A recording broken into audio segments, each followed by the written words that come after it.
आजिकाली व्यस्तबहुल जीवन रे युवगोष्ठी बहु कामचापरे रहुछंती। सेथिपाई सेमाने खूब शीघ्र थकापण अनुभव करुथिबा बेले सेमानक शरीररू एनर्जी भी कमी जाई थाए। किंतु दीर्घ समय धरी एपरी समस्या लागी रहिले आपण जटिल स्वास्थ्य समस्यार सम्मुखीन होई पारंती।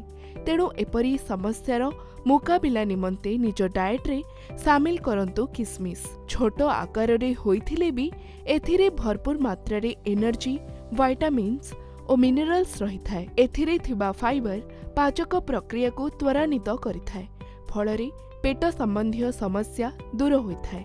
आपणक पाचन तंत्र ठीक रहिले आपण बहु रोगरू मुक्ति पाई परिबे। किसमिस रे थिबा टार्टरिक एसिड शरीर रे गुड बैक्टेरिया उत्पन्न करिथाए। एहा पाचन प्रक्रिया को खूब भल भाबे परिचालित करिथाए।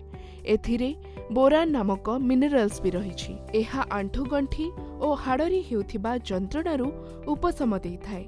एहा सहित शरीर रे कोनोसी स्थान क्षताक्त होइथिले एहा ताहाकू तुरंत भल हेबारे सहायक होइथाए। एहा सह सबुदिन राति रे किछि किसमिस को पानी रे बतुराई दियंतु।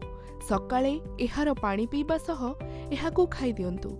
सबुदिन एपरी करिबा द्वारा आपणक चेहरा चमकी उठिबो और मुहरे भांग पड़िबनी कि बयसाधिक छाप देखाजिबनी।